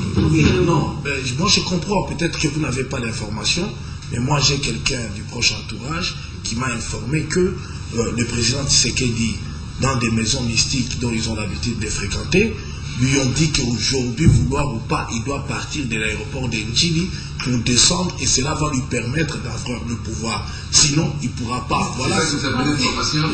Oui, mais c'est cet acharnement-là qui fait qu'il descend de Ndolo, il échappe les services et pour retourner en Ndjili. Pour lui, c'est un défi. Et le fait de ne pas pouvoir partir de là, il est là, KO, puisque tous ces... Vous savez, ces gens qui manipulent les gens. Moi, j'appelle ça de la manipulation, puisque je ne crois pas à ce genre de choses. Vous donne des conditions, tout en sachant que vous n'allez pas terminer. Il y a le nombre de morts qu'on lui a dit, des gens qui devaient mourir aujourd'hui. Il doit atteindre ces nombres-là. Alors, aussi longtemps qu'il ne va pas atteindre... Le PADOU dit déjà 300 blessés assez sérieux. Oui, mais... Et il y aurait une dizaine de morts. Les casses des voitures. Oui, sans compter les casses des voitures. Il y a un nombre qu'on lui a donné, et il doit atteindre ces chiffres-là. Et s'il n'atteint pas ces chiffres, terminé pour lui, il n'aura plus la chance d'être président de la République.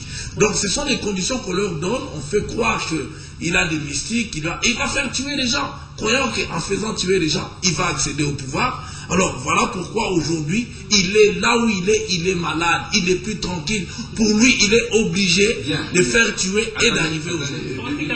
Baby, on va y arriver. Je voudrais qu'on gagne du temps. On est à la fin de la campagne. Hein, la campagne est terminée. Je vois le journal de la République. Je crois que aussi la caméra peut nous suivre pour voir le titre. Le titre, un instant, la caméra va nous suivre pour voir les titres de la République qui fait le vrai bilan de la campagne présidentielle avec ces titres. Et puis voilà. Voilà, je suis un peu maladroit. Comme ça, ouais, là ça va. Hein, logiquement, Kabila.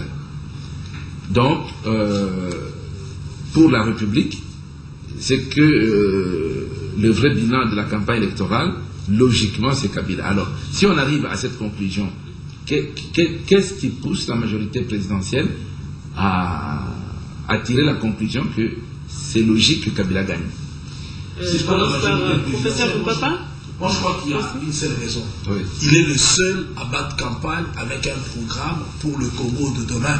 Le président Tshisekedi Kisangani l'a bien dit, je ne suis pas venu faire la campagne, je suis venu visiter, organiser mon parti qui n'existait presque plus. Il l'a dit, et les autres sont des candidatures de négociation. Tout ça a été démontré, et aujourd'hui, vous voyez bien et bien que certains veulent accéder au pouvoir par d'autres moyens, puisque aujourd'hui tous les Congolais prient.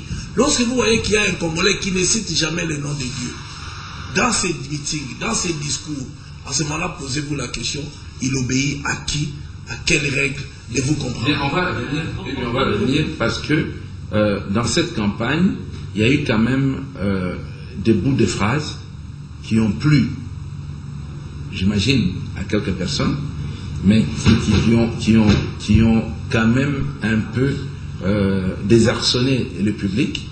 Alors, M. Tshisekedi a fait aujourd'hui une interview sur Radio France Internationale, RFI. Il a parlé, il a dit un certain nombre de choses, mais personnellement, je suis surpris de la surprise de vous autres membres du camp présidentiel, parce que ce n'est pas la première fois, comme M. Tshisekedi le dit. Alors, pour vous rafraîchir la mémoire, nous allons retrouver M. Tshisekedi à l'escale de Lubumbashi. C'est-à-dire, il quittait la province, je crois, de la province orientale pour le Maniema, mais d'après lui, il avait un problème de météo, mais en réalité, c'est un problème de contrat de location d'avion. Il a été obligé de se poser à Lubumbashi, et le lendemain, avant de quitter Lubumbashi, il a accordé une interview à la presse étrangère. Je vous propose de suivre la réponse de M. Tshisekedi à la question de M. Kaouzi, qui est correspondant de la BBC à Lubumbashi. Écoutez. Remontez le volume.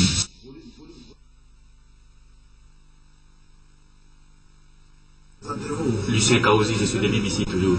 Donc, il s'est dit que vous vous êtes vu avec Kabila à l'Est, est-ce vrai ou faux? Je ne verrai jamais ce bonhomme tant que je suis vivant. Il y a une fois de rumeur qui circule que... Alors là, c'est Kaouzi qui pose la question à M. Tshisekedi, qu'il y a des rumeurs selon lesquelles il aurait rencontré le président Kabila.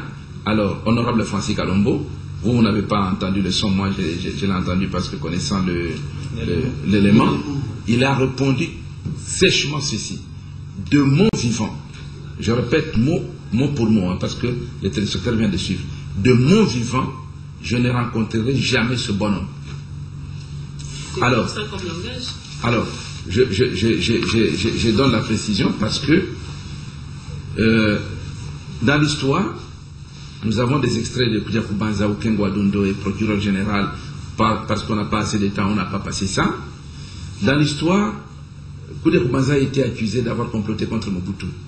Et au stade du 20 mai à l'époque, actuel stade Tata Raphaël, qu'il était avant, on a demandé à Koudia Koubanza de lire la lettre qu'il avait écrite avec ses complices qui étaient à Brazzaville, et il passait les lettres sous le ciment, les sacs de ciment, et il lit la lettre. Il prend la lettre, il lit, et il y a un passage où il dit, j'ai organisé tout ce qu'il nous faut pour prendre le pouvoir, mais il nous manque des moyens matériels pour éliminer physiquement le bonhomme. Cette expression a été dite à Mobutu, qui avait sa canne et qui a failli taper la canne sur la tête de Koudia Koubanza. parce qu'il a demandé le bonhomme c'est qui? Oui, moi bonhomme, vous vous souvenez? Donc aujourd'hui, M. Tshisekedi qualifie entre autres, et il a répété sur RFI. Oui, comme j'ai dit tout à l'heure, l'objectif du président Tshisekedi, c'est de faire de morts. Il y en a qui ne vivent que lorsque le sang des autres coule, et pour lui, c'est ça. Le reste, il n'a pas besoin de pouvoir. À plusieurs fois, voilà un premier ministre qui, nommé premier ministre, n'a jamais signé aucun document, n'a jamais pris aucune décision, en dehors d'une décision verbale, démonétiser le billet de 5 millions de Zaïre. En dehors de ça, Tshisekedi était premier ministre. Oui, mais il n'a pris aucune décision. Et il n'y a pas de traces. Allez vérifier, vous verrez qu'il n'a jamais pris aucune décision. Aujourd'hui, même s'il est président, il ne fera rien. Pour lui, prolonger sa vie en faisant tuer beaucoup de Congolais. Et nous ne savons pas pour quel objectif, pour quelle finalité. Et au nom de Tshisekedi, les gens sont morts. Et vous constaterez qu'il ne les a jamais visités. Il ne les a jamais visités, même lorsqu'ils sont dans des hôpitaux malades. Or, le maréchal Mobutu, qui était son ennemi, le président Tshisekedi allait le visiter. Ma femme Matungu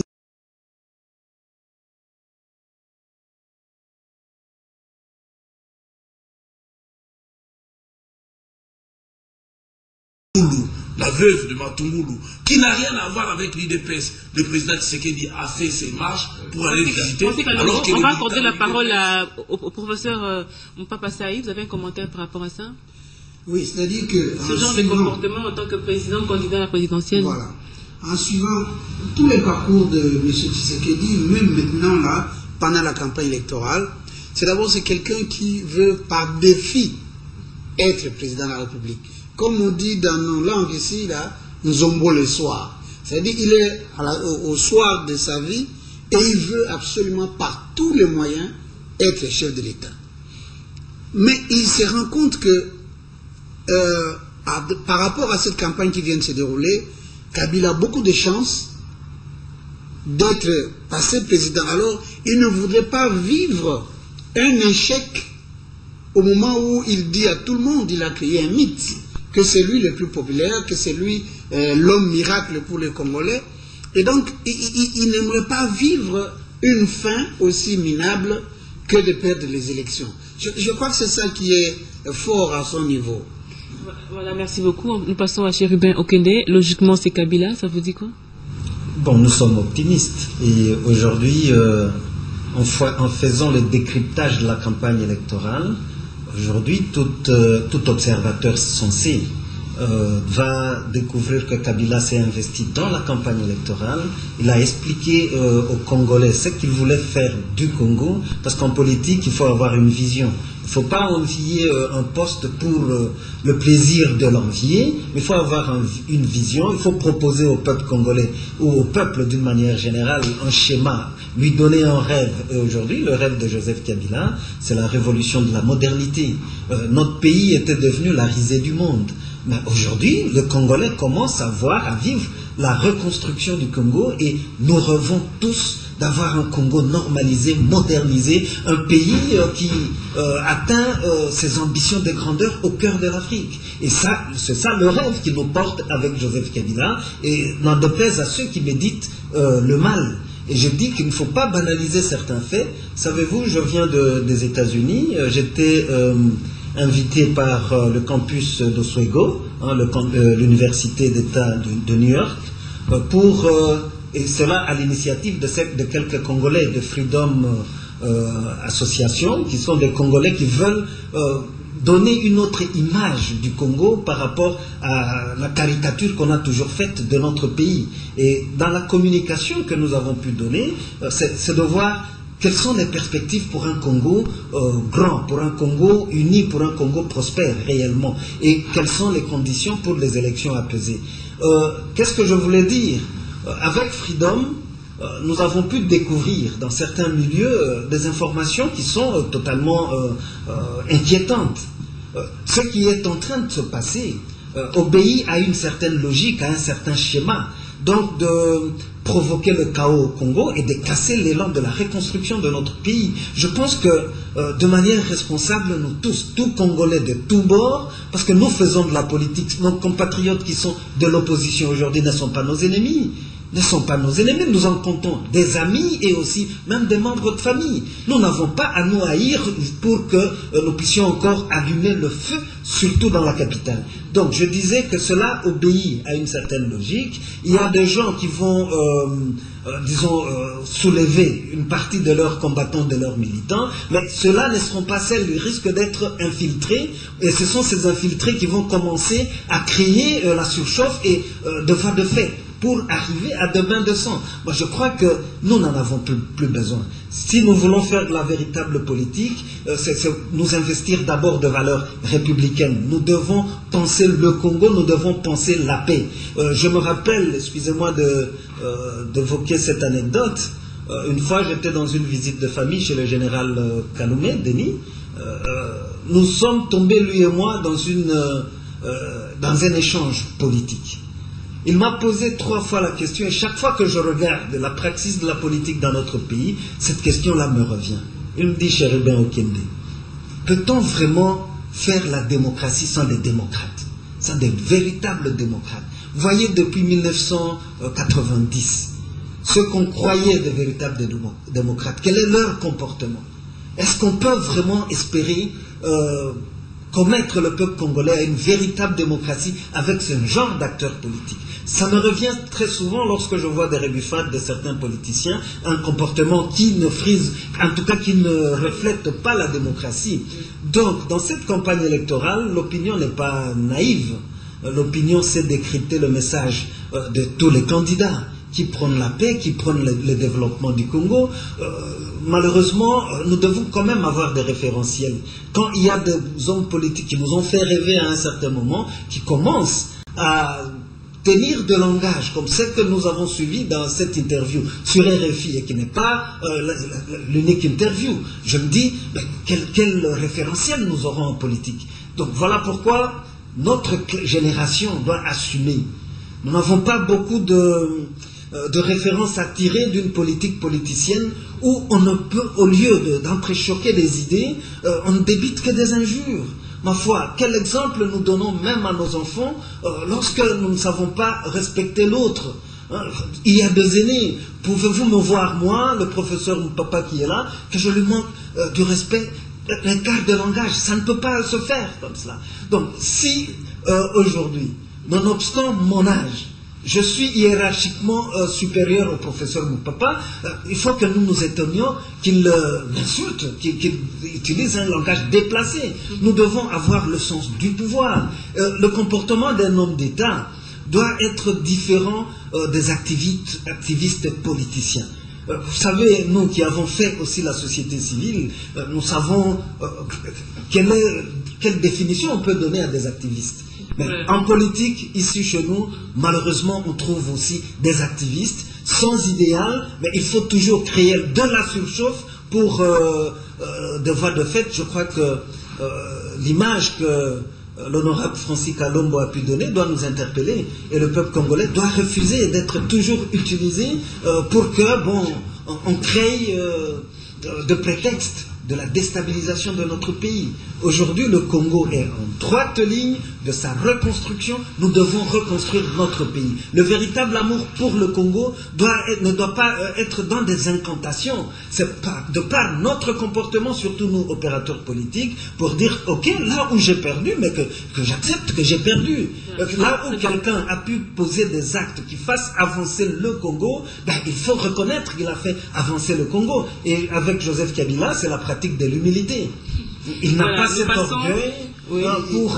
Je voulais juste ajouter que, par rapport à cette l'interview de ce matin, parce qu'il y a eu aussi le président qui a parlé, et on sent la différence. Lorsqu'à la fin on pose la question au président de la République, si vous perdez, est-ce que vous allez quitter le palais de la nation? Il a dit bien sûr. Et c'est là où il s'est arrêté. Mais l'autre, c'est-à-dire M. Tshisekedi, qu'est-ce qu'il a dit? Il dit, n'attend pas un autre résultat que la victoire. S'il n'y a pas la victoire, alors les combattants vont être dans la rue pour s'occuper du reste. En fait, c'est pour mettre le pays au chaos, quoi. C'est ça qu'il faut dire. C'est comme si en politique, on est ennemi. Pourtant, je sais qu'en politique, on est adversaire. Est-ce que c'est le moment, en tout cas, de pouvoir tenir des langages comme ça pendant...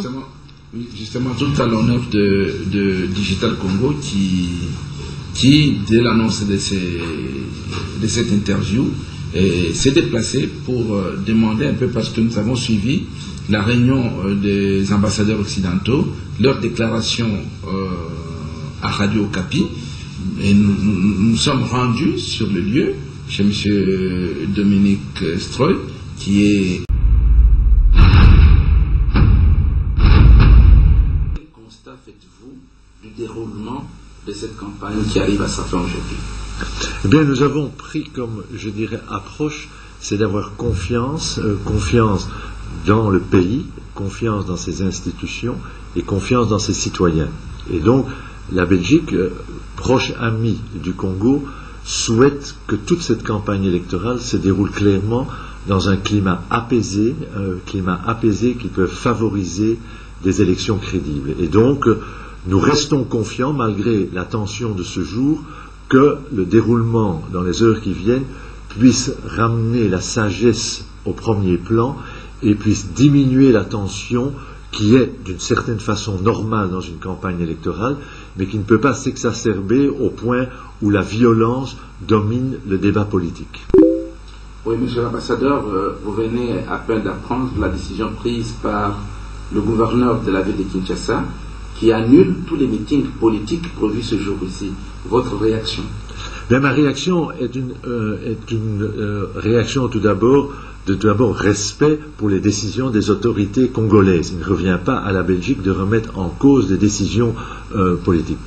D'une part, je dirais, c'est dommage que le climat ne puisse favoriser, je dirais, des meetings politiques dans le calme, ce qui aurait été normal dans une période électorale où les candidats le dernier jour veulent s'exprimer, mais il est tout à fait normal, lorsque la sécurité publique de Kinshasa et des citoyens congolais est en danger, que l'on prenne des décisions pour apaiser le climat, pour éviter que cette journée soit marquée par la violence, alors qu'elle devrait être marquée par le calme et le débat politique. Et donc, respect pour la décision, regret d'une certaine façon que le débat politique ne puisse se poursuivre jusqu'au dernier moment, mais compréhension que la sécurité du citoyen prenne le dessus à un certain moment.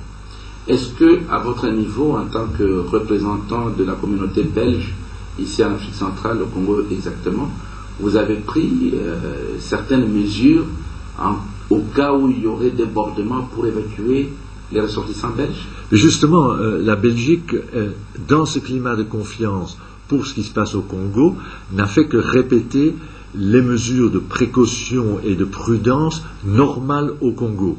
Donc la Belgique n'a donné aucune recommandation ou instruction de prise de mesures exceptionnelles. Nous pensons que le Congo est capable, est en mesure d'organiser ces élections, que les citoyens sont capables et en mesure d'y participer, et nous avons simplement rappelé aux citoyens belges les mesures de précaution et de prudence normales dans un climat électoral tel que ce pourrait être dans d'autres pays. Mais donc, pas de mesures exceptionnelles, et nous gardons confiance que le peuple souhaitera des élections apaisées et ne se laisse pas déborder par les appels à la violence. Monsieur l'ambassadeur, avec 4 de vos collègues, vous venez de faire une déclaration sur Radio Okapi. Est-ce que vous pouvez nous résumer l'essentiel de cette déclaration? Eh bien, la déclaration était très clairement voulue ce matin, après certaines escarmouches, après une certaine tension, après certaines déclarations, d'en appeler au peuple congolais très clairement pour dire ce sont vos élections, nous avons confiance en vous, jouez le jeu tel qu'il est prévu. Ça veut dire ne répondez pas à des appels aux armes, répondez aux appels aux urnes et veillez à ce que vous puissiez déposer vos bulletins lundi en toute liberté dans, je dirais, les urnes, et un appel pour qu'après cela, le peuple congolais et chaque citoyen accepte le verdict des urnes. Ça veut dire le verdict de ses compatriotes, un verdict qui évidemment donnera un vainqueur, donnera aussi, je ne dis pas un perdant, mais quelqu'un qui a combattu dans les élections, mais qui doit aussi accepter, et je ne sais pas qui ce sera, laissons parler les citoyens pour qu'ils acceptent aussi le verdict du peuple congolais quant au choix. Et donc c'était un appel, je dirais, pressant pour, dans ce dernier jour, de ne pas entrer dans une logique de violence et une logique au contraire d'apaisement. C'était ça le sens profond, et un appel aussi clairement pour dire nous avons confiance et ne vous laissez pas gagner par la peur. La peur est toujours mauvaise conseillère, ayez confiance dans vos institutions et dans vos autorités. La Commission électorale nationale indépendante a eu quand même quelques difficultés matérielles pour organiser ces élections. Elle y parvient quand même avec son rythme. Est-ce que la communauté internationale lui a apporté un coup de main dans cette organisation? Ben oui, donc, bien qu'installée tardivement, nous avons vu tout de même que cette institution, composée de membres de la majorité comme de l'opposition, a fait de l'excellent travail dans un laps de temps extrêmement court. Et donc la communauté internationale, et je crois que c'était très positif par rapport à 2006, a pleinement fait confiance à la CENI, là qu'en 2006, il y avait la CIAT qui avait les choses beaucoup plus en main. Et donc, nous avons bon espoir que, jusqu'à la fin, la CENI sera en mesure de mener le processus électoral à bonne fin. C'est maintenant à elle, clairement, de décider, voilà, nous sommes à la veille des élections, nous avons le choix. Nous sommes prêts et nous allons aux élections. Si pour des raisons techniques et logistiques, un petit délai est nécessaire, mais ce n'est pas envisagé à ce stade, il peut y avoir une compréhension vu l'immensité du défi, mais jusqu'à ce jour, la CENI a fait du bon travail et nous avons remarqué que les membres de la majorité de l'opposition dans cette CENI ont très bien coopéré ensemble. Il n'y a pas eu de dissension au sein de la CENI, ce qui est la preuve que les Congolais, de quelque tendance que ce soit, peuvent travailler ensemble dans un esprit, je dirais, de coopération fraternelle entre tous les Congolais. Une question qui défère l'actualité, c'est l'interview que l'un des candidats à la présidence, M. Etienne Tshisekedi, vient d'accorder à Radio France Internationale, et la classe politique du côté de la majorité condamne cette interview. Je ne sais pas quelle est l'appréciation de M. l'ambassadeur. Et certainement que certains éléments exprimés dans cette interview, que ce soit, comme d'habitude, je dirais, des pseudo-appels à la violence, ou des appels à violence, la non-confiance dans la CENI, la critique de la communauté internationale n'ont pas manqué de surprendre, je dirais, les auditeurs et n'ont certainement pas reçu une approbation, puisque qu'attendons-nous à la veille des élections de la part des candidats, qu'ils soient à la présidentielle ou aux législatives? C'est un appel constructif, un appel, je dirais, aux réels problèmes, en disant aux citoyens quels sont les problèmes de demain et qui est à mieux de résoudre les problèmes de demain. Nous avons eu l'impression, au travers de cette interview, qu'on a voulu, je dirais, venir sur un certain élément du passé sans réfléchir à ce que le citoyen se doit, qui seront les meilleurs dirigeants du Congo de demain. Et donc, c'est certainement avec un certain étonnement, qui était plutôt teinté tout de même de surprise négative, que certaines personnes, et beaucoup de personnes dans la communauté internationale, ont écouté cette interview. Ce qui veut dire, comme toujours, que la communauté soutient le processus, et nous regardons ceux qui soutiennent le processus. Le choix du citoyen congolais reste un choix personnalisé, et la communauté internationale reste strictement neutre dans le choix des urnes. Ça, ce sera lundi à chacun des Congolais de déposer son bulletin dans l'urne. Donc, il faut bien faire la différence, mais on ne veut pas accepter les gens qui perturbent le processus électoral et qui font en fin de compte qu'aujourd'hui pourrait être une journée de violence plutôt qu'une journée de réflexion quant au bon choix. Non. Francis Kalombo, là, je vous demande de retirer cette expression. Parce que... Ah, d'accord, très bien. Non, je crois que nos amis du CESAC notent que Francis Kalombo a retiré cette expression. On a dû organiser une émission réplique avec les amis de l'UDPS. Vous vous souvenez que dans le reportage qu'on avait vu tout à l'heure, puisque l'histoire reste l'histoire, où on lui montre la lettre qu'il avait écrite à l'époque pour traiter le Lumumba des crapauds, il a dit non, Mobutu a fait faire cette lettre et il a oublié le nom même de la personne qui avait signé. Ce n'est pas grave, mais il a dit que la signature était stockée. Oui, mais par contre, dans le deuxième document, c'est ce qui est plus capital, sur les pendus de la Pentecôte, et là, c'est M. Tshisekedi qui explique comment M. Mobutu, donc, oui, donc c'est là où je dis que de toute l'histoire de M. Tshisekedi, depuis les débuts jusqu'aujourd'hui, il n'a fait que couler les sangs. Il n'a fait que couler les sangs congolais. Voilà pourquoi je demande aux Congolais, surtout aux jeunes, l'adversaire, en ce qui nous concerne, est déjà KO. Il est fatigué, il ne suit plus les rythmes, il ne faudrait pas tomber dans son piège. Aujourd'hui, il allait nous entraîner dans ce piège, malheureusement ça n'a pas marché. Il n'a pas atteint les nombres qu'on lui avait donnés, donc restez calme, restez vraiment calme. Bon, avant d'accorder la parole au professeur Moupapa, je passe la parole à Chérubin Okende. Oui, par rapport à cette lettre-là d'Etienne Tshisekedi, moi je regrette, parce qu'en fait c'est un manque de loyauté et d'honnêteté quelque part.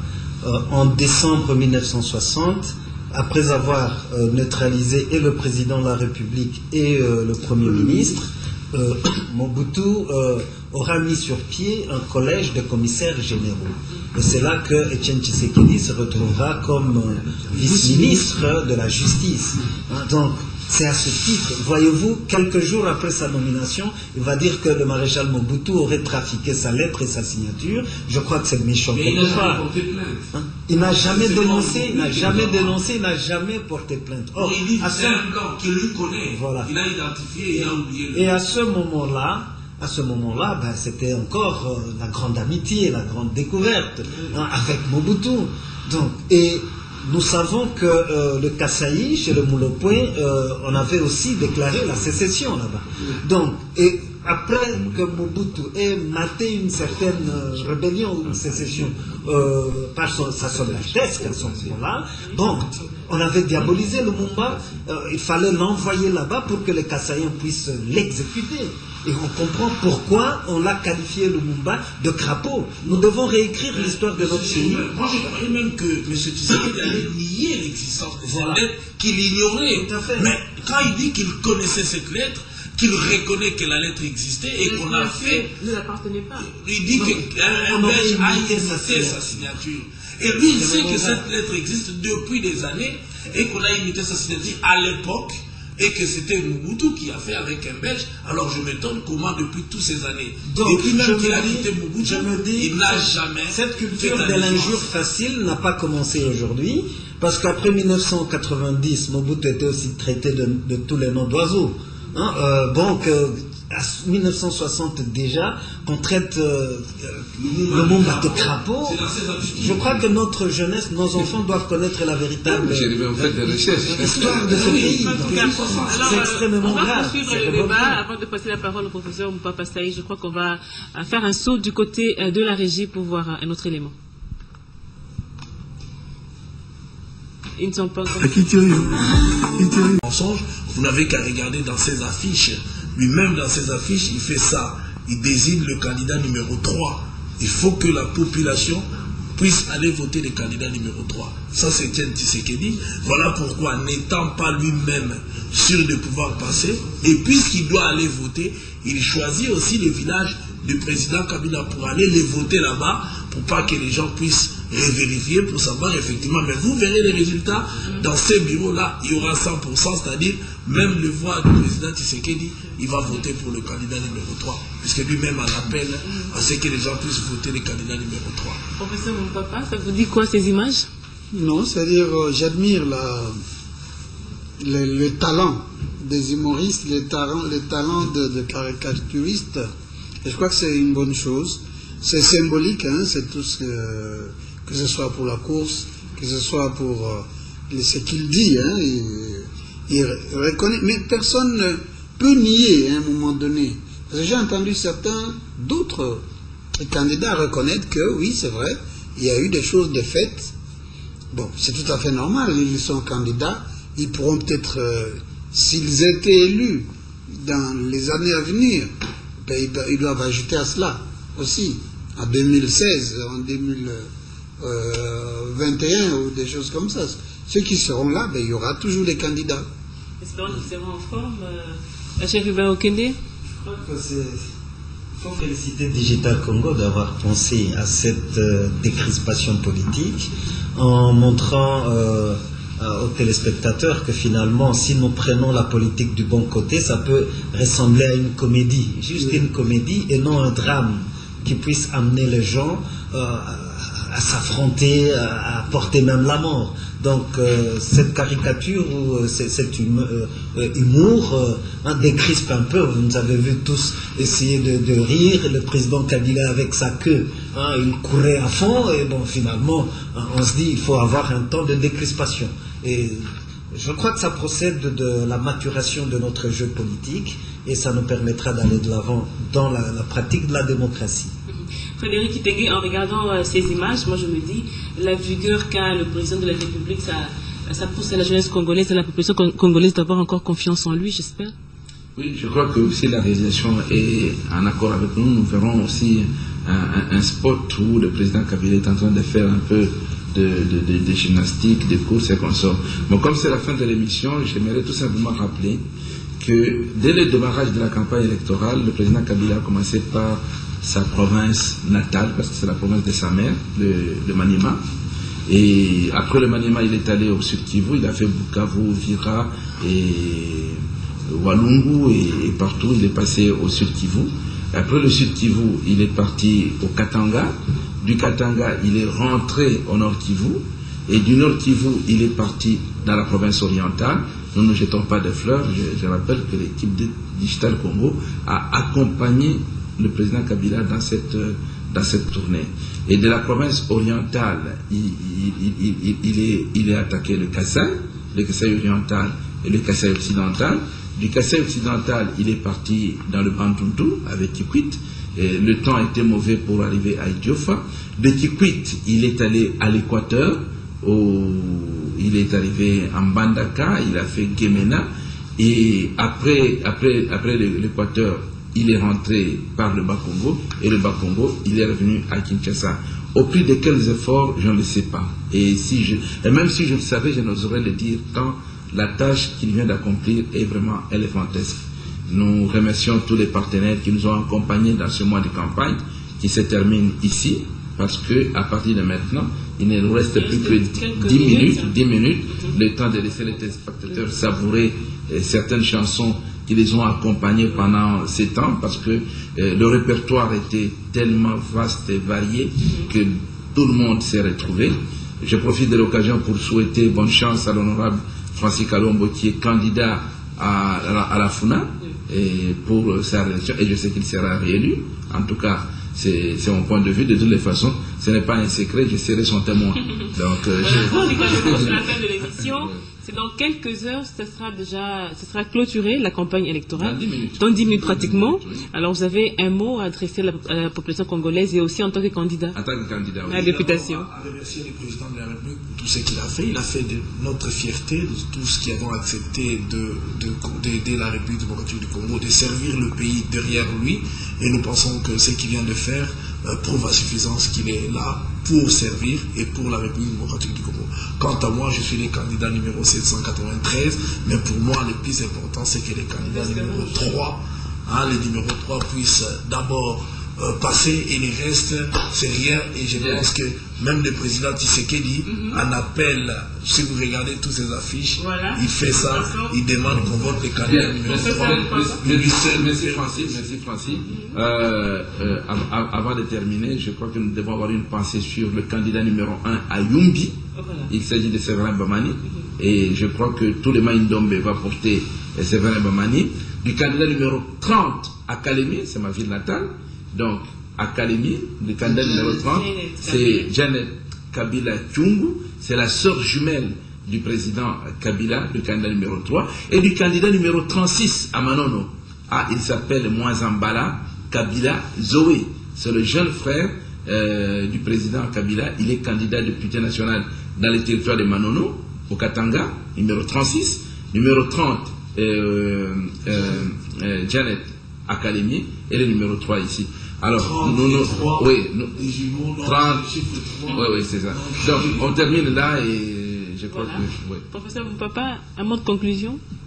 Non, juste vraiment pour dire que nous souhaitons la réélection du président pour qu'il puisse continuer, pour que les gens, ceux qui sont Kassai, puissent espérer voir se réaliser le barrage de Katende, et ceux de Kikwit, le barrage de Kakobola, et les autres, ce sont des universités. Notre université est en train d'être réhabilitée et je crois que c'est une bonne chose. Voilà, et bien notre réalisation, Chérubin Okende, cadre de la majorité présidentielle. En mot de la fin, il faut également féliciter d'autres candidats à la présidentielle qui se sont comportés dignement. Ils n'ont pas appelé à la violence, ils n'ont pas eu de langage déplacé. Ça reflète le comportement d'homme d'État, bien que le numéro 3 va l'emporter.